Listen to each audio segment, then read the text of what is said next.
bills that have been passed by Congress.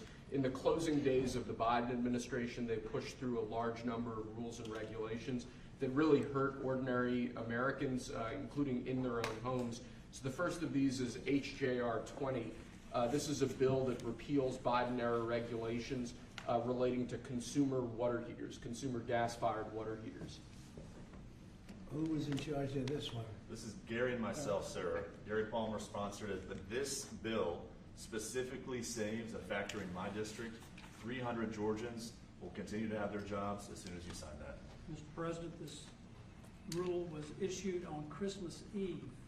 I'm thinking that we wouldn't be keeping up with what the Biden administration was doing, but we moved quickly to get And this this was bill on introduced. gas heaters. Banning natural gas. Isn't that tankless ridiculous? water heaters. And how were you supposed to get your heat then? Through electric? Through electric, yeah. Was that basically it? Yes, sir. Electric heat, which isn't as good? Crazy.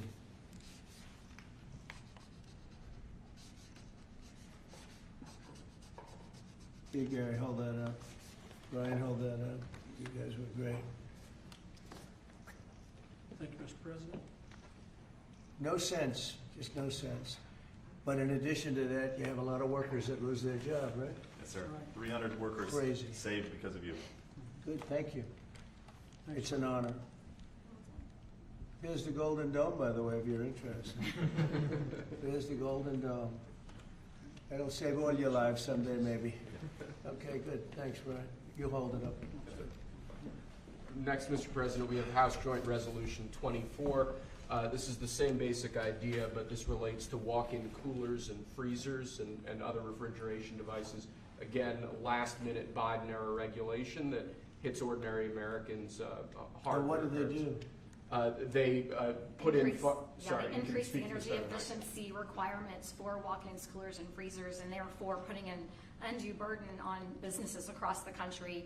Everything from restaurants to pharmacies, hospitals. Were To all a going point to be where it didn't work. impacted. In other words, they made the restrictions so strong that it didn't work. And it was going to cost them so much money to actually meet the energy efficiency standards, which didn't really save much money. So this is going to actually help our small businesses across the country, Mr. President.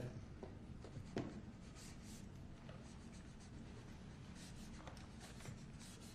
Many manufacturers would have had to close stop lines, shut down entire lines of businesses. And I just want to say, rescinding these, this was done days before you took office. They pushed through these regulations. They didn't think about the cost to businesses. They didn't put American interests first. They didn't put American businesses first.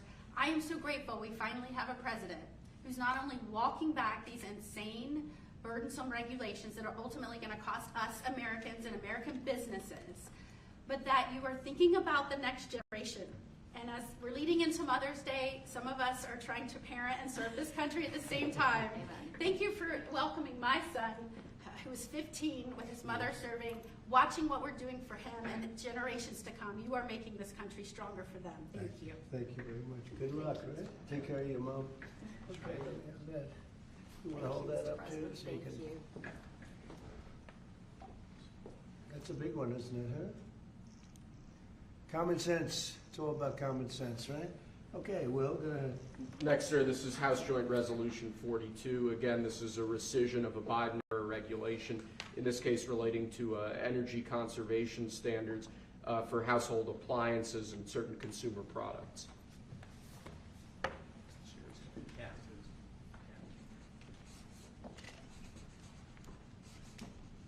That's a good one. I know who's over there. I know who did this. Explain that, please. Sure. Look, this is helping fight inflation because the cost of the burden on appliance manufacturers is going to drive up the cost of them producing household products, which means that when you go buy a washer, dryer, any appliance, it was going to drive up the cost for consumers. It reduces consumer choice.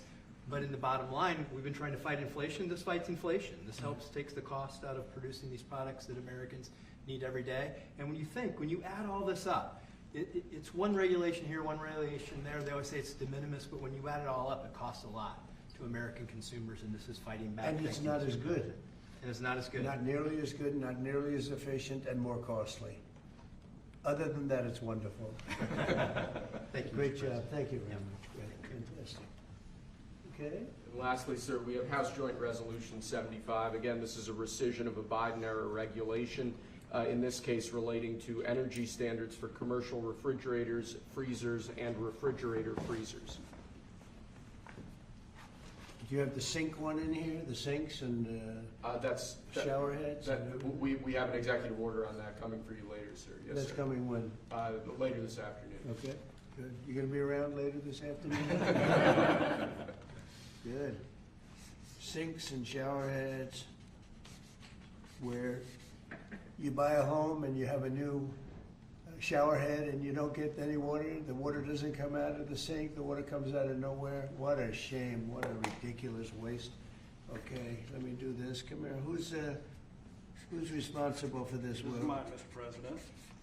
Oh, good man Yes, here.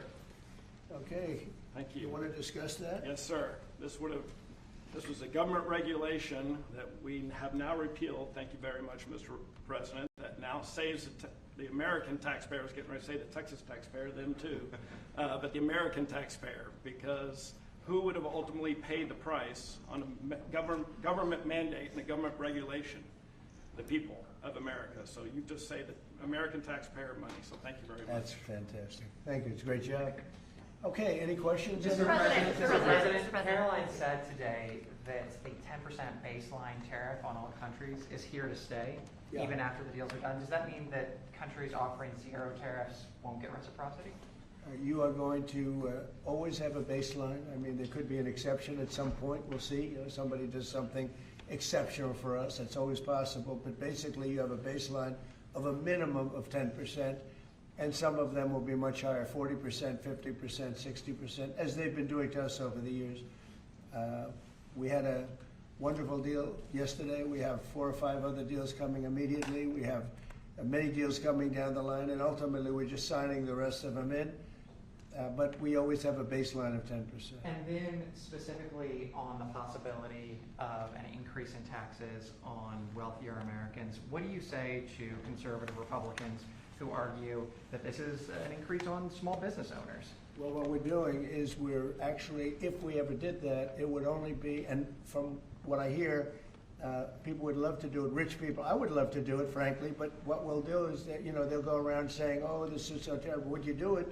Is you're giving up something up top in order to make people in the middle income and the lower income brackets save more. So it's really a redistribution. And I'm willing to do it if they want. I would love to be able to give people in a lower bracket a big break by giving up some of what I have. But I'll tell you, a lot of people say don't do it because of the fact that you have the Bush statement about read my lips, but he lost because of Ross Perot. He didn't lose because of that statement. And then on the salt. But I don't think they're going to be doing it, but I actually think it's good politics to do it where richer people give up, and it's a very small, it's like a point, but they give it up to benefit people on a lower income. And then on the salt tax credits, Mr. President, there are some Republicans who say, why is it that these 45 other states should be paying taxes to alleviate the tax burden of New York or It's some of only these because coastal those states? states are behind, very badly behind, and those people were affected very badly. And, you know, the sad part is oftentimes they were affected badly because you had bad management in those states, like in California with Newsom and, you know, people. So you had some bad management. But that's being worked on now, and they may do a piece one way or the other. It's a very complex issue, but I think it's being worked out. I think it's going to be worked. It has not been settled yet, but they'll settle it up pretty quickly. Are you considering? Mr. President, can we Mr. ask you President, one what more question? parameters have you given Scott Bessent on negotiating with China this weekend? We have to make a great deal for America. Are you going to be disappointed if he comes back without a deal? No, not at all, because we already made a great deal. We're not doing business with China right now. You know, we lost $1 trillion last year with China, $1 trillion. So if you're not going to do business with them, you're not going to lose $1 trillion. But we lost. I want China to do great. You know, I'm very friendly with President Xi. I have great respect for him and for China. But we can't continue to allow them to do what they did. When I was president, they paid hundreds of billions of dollars in tariffs and taxes. And then Biden screwed it all up. What he did to this country between the border and between all of the other problems, the wars, everything, what he did to this country should never be forgotten.